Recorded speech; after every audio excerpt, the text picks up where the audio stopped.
Why are questions so powerful? And similarly, how do we control our thoughts? That's what we're talking about in today's episode of Developer Tea. We've been discussing behavior change and how you may be able to affect behavior change in your own life, in your own career, in your own habits, and also be able to use this in your jobs to be able to incite others to positive behavior change. That's what we're talking about in today's episode. This is the third episode on this kind of meta topic. We've talked about two more specific versions of behavior change or related specific topics to behavior change in the last two episodes of Developer Tea, but today we're talking about questions and why they're so powerful. My name is Jonathan Cottrell. You're listening to Developer Tea. The goal of this show is to help driven developers connect to their career purpose so they can have a positive impact on the people they have influence over. If you're in this group of people, then this question is relevant to you. You do care about behavior change. You do care about how you can become better. And becoming better means changing. And in order to change, you have to change how you act every single day. You know, it's not just a momentary thing. It's not a decision that you make. It's a decision that is followed by action. And that is kind of the refinement process that we're all going through. We are all trying to become better. We're trying to learn and then act on that learning. So behavior change should be of utmost importance to any driven developer. And really anyone who's listening to the show, you're going to be able to get a lot out of this as well. So what is the power of a question? Now, to gain intuition for this, I could ask a very simple question for developers who run tests on a regular basis. How often do you plan to run your tests in the next 3 days? Or perhaps a question that applies to virtually everyone. How often do you plan to floss next week? The amazing thing about these questions is that before I ask them, you may not have been thinking about those subjects at all. And this goes back to the question that we asked in the intro: how do we control our thoughts? Very often, our thoughts are not necessarily something that we originate, but rather a response to some kind of input. They may be a response that is a remix of something that's already in your brain. So you may have had a picture of your testing environment or the way that you run tests pop in your head, or you may have had a picture of your own bathroom sink when I asked you about flossing. And these pictures would not likely have popped into your head at that exact moment had I not asked those questions. Some further intuition might inform us that when we ask a question, someone's first kind of instinct is to try to answer that question, right? So our brain hears and parses that someone is asking us a question, and immediately it goes into answer mode. How can I bridge the gap between what this person is asking of me and a reasonable response? So not only do you have these associations, these images that pop into your head when someone asks you a question, but if I ask you about your schedule specifically, then you're going to think about your plans for the next week. And something that you may not have necessarily planned to do, you now are imagining a future where you do those things. So we can kind of intuitively guess that that questions are a powerful thing, but does it actually work? Has this been proven to work?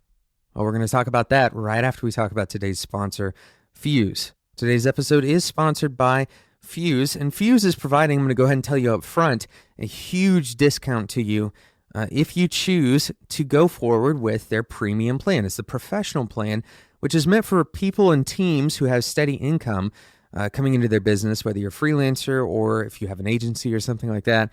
Their professional plan is built for you, but because of the steep discount, it's worthwhile to consider it, even if you don't necessarily have, a massive income in that, especially if you're a developer in another area and you want to try out some new tools. Maybe you're a web developer and you're trying to become a mobile application developer, then you can check out what Fuse has to offer for you. And this discount, it expires December 31st of this year, which is why I think it's a good idea to at least consider it. They're going to give you 70% off for 12 months if you use the code DT. Now, what is Fuse? Well, Fuse is an all-in-one platform that is actually moving mobile development forward. These platforms for mobile development, the environments for mobile development haven't really changed in a decade, and Fuse is trying to change that. They've provided you with an all-in-one platform that works on Windows or Mac, and you can build for Android and for iOS right in that platform. If you've ever used something like Unity for building games, that's kind of what Fuse is for mobile applications. Fuse officially went out of beta and into 1.0, so it's totally production ready at this point. With the professional plan, the paid plan that they have, you can also get a Fuse-built UI kit. This allows you to do things like premium charting and camera components. It has animation, navigation, all the stuff that you otherwise would have to try to put together yourself. Most people don't need the professional plan, though, and you can get started for free with Fuse today by going to fusetools.com/plans. Thank you again to Fuse for sponsoring today's episode and for moving mobile application development forward and creating new options for mobile application developers. So we're talking about behavior change. We're talking about specifically the power of a question, and we've discussed some of this intuition. And as it turns out, this intuition was all actually kind of laid out in Daniel Kahneman's book, Thinking Fast and Slow. But beyond that, Richard Thaler wrote a book called Nudge. And in Nudge, he actually details specific examples of when a survey made a big difference to people's behavior. For example, if you wanted to increase voter turnout, one very simple way you can do that is by asking people the day before if they plan on voting. You don't even have to tell them to vote. If you simply ask them if they're going to vote, if they intend to vote, then you can get an increase in probability that they're going to go and vote by as much as 25%.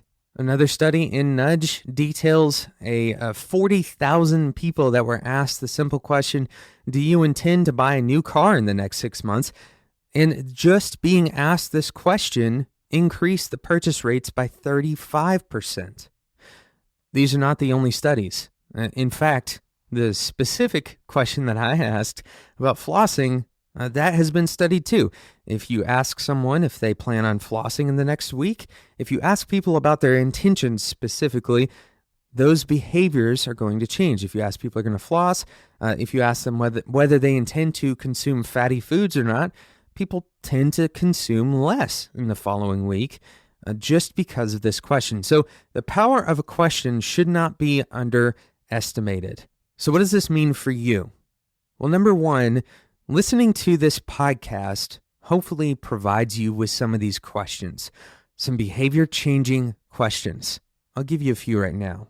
In the next week, do you intend to read in order to learn something new?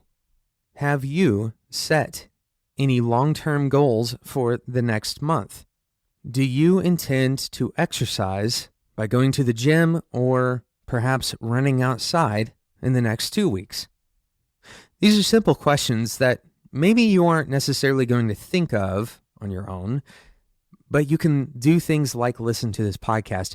But perhaps a more effective option is to actually have someone in your life, someone who knows your particular circumstances, someone that you can share your goals with that will then ask you these kinds of questions. Now, you may consider this a mentor. You may consider it, some people call them accountability partners. It may just be a friend of yours, or it could be your direct leader or a colleague. Really, this is kind of up to you, right? If you can find someone who will provoke you by asking you good questions. This is a proven method of changing your behavior. Now, it's not going to be a silver bullet, and really nothing is. And it's also important to recognize that there are techniques that you can practice on your own. For example, you can set up yourself for a regular interrogation. You can do this by participating in some kind of daily journal activity. Maybe you have consistent questions that you ask yourself every single day. For example, in the 5-minute journal, this is one that I practice. What are you grateful for? Each and every day, ask yourself that question. And there's some reason behind why you would want to ask that particular question, but that interrogation is powerful. Asking yourself questions rather than simply stating things in your journal. The other journaling method you may want to consider is finding a journal that does this for you. Journal prompts are a pretty regular thing. Some of them are targeted towards creative writing. Some of them are targeted towards, self-improvement. There is, for example, Ryan Holiday just came out with his Daily Stoic Journal. This is an excellent resource if you're into the philosophy of Stoicism. There's tons of options out there. But the important thing is that you have these questions that are regularly inserted into your thought process. And this is something that, as long as you're dedicated, you can find resources to do this on your own. It certainly is a good idea to consider doing this alongside someone else who knows you personally, who knows what your goals are, can cultivate that with you. So I highly recommend that you find someone that will sit down and talk with you about this stuff for 10, 20, 30 minutes a week. You really don't have to have a lot for this to be effective. Just asking the right kinds of questions is really the key here. Thank you so much for listening to today's episode of Developer Tea. If you want a whole list of these questions, actually an entire book really full of these kinds of questions that will prepare you for an interview, but it'll also prepare you to go into the rest of your career armed with a little bit more of an understanding of yourself, more of an understanding of your purpose as a developer, a way of looking at the world that is slightly different than perhaps you have today. So if you're interested in that resource, the resource is called the Beyond Bootcamp Interview Week Prep Guide. It's totally free. You can find it at beyondbootcamp.io. And all you have to do is enter your email. You'll get that PDF. It's a 100-page PDF with exercises. There's even an exercise template there. I highly recommend, especially if you are early in your career, that you go and check out this resource. If you're preparing for an interview, this is an excellent resource. But even if you're well into your career, I think pretty much anyone can benefit from some of these questions that I ask in this book. Even if you become 1 or 2% better for glancing at this book, then isn't that worth that extra 5 minutes that you're going to spend downloading the PDF? Go and check it out at beyondbootcamp.io. Thank you again for listening. Of course, you can continue listening to this show for very similar content. And if you don't want to miss out on future episodes, make sure you subscribe in whatever podcasting app you use so you can join other driven developers on a path to connecting to your career purpose. Thanks again, and until next time, enjoy your tea.